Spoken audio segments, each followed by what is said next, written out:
Hello friends, welcome to the T N bankers YouTube channel. இன்டர்வியூக்கான last minute tips தான் இந்த வீடியோவில் பார்க்க போகிறோம். நம்ம சேனலை சப்ஸ்கிரைப் பண்ணலைன்னா சப்ஸ்கிரைப் பண்ணிக்கோங்க.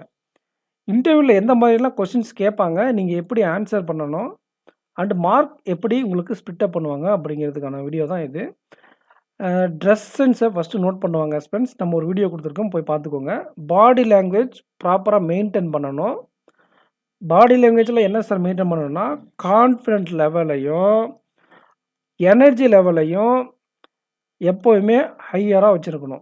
அப்படி இருந்தால் தான் உங்களுக்கு நல்ல மார்க் கிடைக்கும். நீங்கள் 10 கொஷின் கேட்டு 10 கொஷினுக்குமே ஆன்சர் பண்ணால் கூட, நீங்கள் ஆன்சரை இன்கம்ப்ளீட்டாக பண்ணிவிட்டு, இல்லை கான்ஃபிடென்ட் லெவல் லோவாக பண்ணிட்டு இருந்தீங்கன்னா உங்களுக்கு மார்க் கொடுக்க மாட்டாங்க.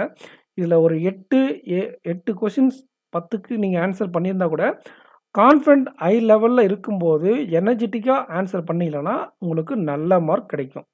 தென் இன்டர்வியூ ஆரம்பிக்கும் போது tell me about your self, இல்லைனா எந்த ஊர்லேருந்து நீங்கள் வரீங்க, உங்கள் இவ்வளோ நாள் படிச்சுட்டு என்ன பண்ணியிருந்தீங்க, இந்த மாதிரி உங்களை பற்றின கொஷின்ஸ் தான் அதிகமாக கேட்பாங்க. ஓகேங்களா? ஸோ அதுக்கு நீங்கள் ரெடி ஆகிக்கணும். ஸோ நீங்கள் சொல்லக்கூடிய ஆன்சர்லேருந்து அவங்க கிராஸ் கொஸ்டின்ஸ் கேட்பாங்க. அந்த கிராஸ் கொஸ்டினில் நீங்கள் எப்படி ரெஸ்பான்ஸ் பண்ணுறீங்க அப்படிங்கிறதுல உங்களுடைய டிசிஷன் மேக்கிங் ஸ்கில்ஸை டெஸ்ட் பண்ணுவாங்க. கொஞ்சம் புரியாத மாதிரி இருந்தால் தெளிவாக பார்த்துக்கோங்க. நீங்கள் செல்ஃப் இன்ட்ரோவில் ஒரு ஆன்சர் சொல்கிறீங்க இல்லையா? ஃபார் எக்ஸாம்பிள், எனக்கு புக்கு படிக்க பிடிக்கும் அப்படின்னாக்கல, நீங்கள் புக்கு படிச்சிருக்கீங்க இல்லையா? அதோட ஆத்தர் என்ன, லாஸ்ட்டாக அந்த ஆத்தர் பப்ளிஷ் பண்ண 5 புக் என்ன.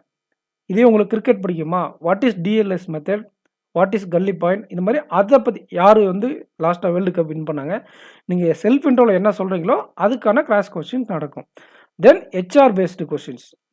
ஹெச்ஆர் பேஸ்டு கொஷின்ஸில் நீங்கள் சொல்லக்கூடிய பேஷன், ஹாபி, அதே தான் இப்போ சொன்ன அதே பாயிண்ட் தான். அடுத்த பாட்டாக உங்களுக்கு பேங்கிங் அவேர்னஸ் பாட்டு இருக்கும். பேங்கிங் நாலேஜை டெஸ்ட் பண்ணுவாங்க. இந்த பேங்கிங் நாலேஜை டெஸ்ட் பண்ணுறதும் பேங்கிங் டேர்ம்ஸும் 2 பாட்டாக பிரித்து வச்சுருப்பாங்க. இது 1 வேர்டில் கேட்பாங்க. பேங்கிங் நாலேஜை டெஸ்ட் பண்ணுறதுன்றது டைப்ஸ் ஆஃப் ஏடிஎம்ஸ் என்ன, அதோட எக்ஸ்ப்ளனேஷன் சொல்லுங்கள், what is CRR, what is SLR, இந்த மாதிரி இதுக்கு 2த்துக்கு என்ன வித்தியாசம், இந்த மாதிரி கொஸ்டின்ஸ் கேட்குறது பேங்கிங் அவேர்னஸ், பேங்கிங் நாலேஜ் டெஸ்ட்டை பண்ணுவாங்க.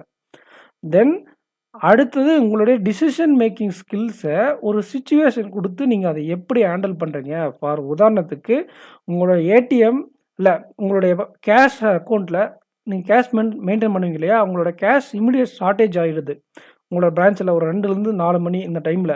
ஸோ இந்த கேஷ் ஷார்ட்டேஜை நீங்கள் எப்படி ஹேண்டில் பண்ணுவீங்க அப்படின்ற மாதிரி ஒரு கொஷின் கேட்பாங்க. நீங்கள் அந்த இடத்துல ப்ரெசன்ஸ் ஆஃப் மைண்டை யோசித்து ஒரு ஆன்சர் பண்ண வேண்டியதாக இருக்கும்.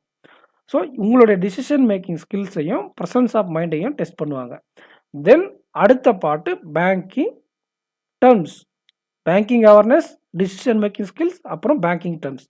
பேங்கிங் டேர்ம்ஸ்னால் what is hypothecation, what is N R I, types of N R I account, அதோட எக்ஸ்பிளனேஷன், அதோட வித்தியாசம், அந்த மாதிரி கேட்டால் பேங்கிங் நாலேஜில் வந்துடும்.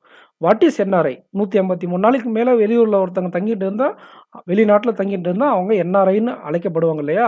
ஸோ இதை தான் என்ஆர்ஐனா என்னன்னு கேட்பாங்க. ஒரே வேர்டில் கேட்பாங்க. ஹைபத்திகேஷன் என்ன, ரைட் ஆஃப்னா என்ன, அண்டர் ரைட்டிங்னா என்ன, யூனிவர்சல் பேங்க்னா என்ன, இந்த மாதிரி சிங்கிள் டேர்ம்ஸில் கேட்டு உங்களை இன்டர்வியூ முடிப்பாங்க.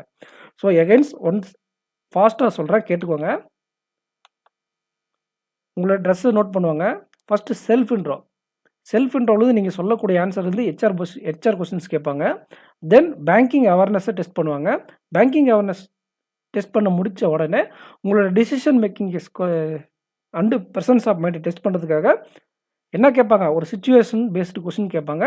தென் கடைசியாக உங்களுக்கு ஒரு கரண்ட் அப்டேட், பேங்கிங் டேர்ம்ஸ், இதெல்லாம் கேட்டு முடிப்பாங்க. இதில் நான் ஒன்று மிஸ் பண்ணிட்டேன். என்னென்னா, who is current railway ministry, vice president, other கண்ட்ரியில் இருக்கக்கூடிய பிரசிடென்ட், ரீசெண்ட் அப்பாயின்மெண்ட் ஆனவங்க, who is current RBI governor, இந்த மாதிரி ஒரு கொஸ்டின் அப்பாயின்மெண்ட் கொஸ்டினும் கேட்க வாய்ப்புகள் இருக்குது. ஸோ இப்படி தான் நீங்கள் இன்டர்வியூ இருக்கும். கான்ஃபிடண்ட்டாக அட்டன் பண்ணால் ஹை மார்க் கிடைக்கும். ஈவன் தோ 1 or 2 கொஸ்டின்ஸ் உங்களுக்கு தெரியலைன்னா கூட, 10 கொஸ்டினுக்கு 10 கொஸ்டின் கரெக்டாக ஆன்சர் பண்ணால் கூட, கான்ஃபிடென்ட் லெவல் இல்லாமல் தயங்கி ஆன்சர் பண்ணிங்கன்னா மார்க் ஹையஸ்ட்டாக கொடுக்க கம்மி தான் வாய்ப்பு. ஆன்சர் தெரியுதுங்கிறத காட்டிலும் எப்படி நீங்கள் இன்டர்வியூ கான்ஃபிடென்ட்டாக ஹேண்டில் பண்ணுங்கிறது தான் உங்களுக்கு மார்க்கு கூட்டி கொடுக்கும். ஆல் த பெஸ்ட், நல்லா பண்ணுங்கள். நெக்ஸ்ட் வீடியோவில் மீட் பண்ணலாம். நம்ம சேனலை சப்ஸ்கிரைப் பண்ணலாம்னா சப்ஸ்கிரைப் பண்ணிக்கோங்க. நம்ம மார்க் இன்டர்வியூ அட்டன் பண்ணுங்கள். மார்க் இன்டர்வியூ எப்படி இருந்துச்சுன்ற ரிவ்யூ கமெண்ட் செக்ஷனில் கமெண்ட் பண்ணுங்கள். Thank you friends, thank you.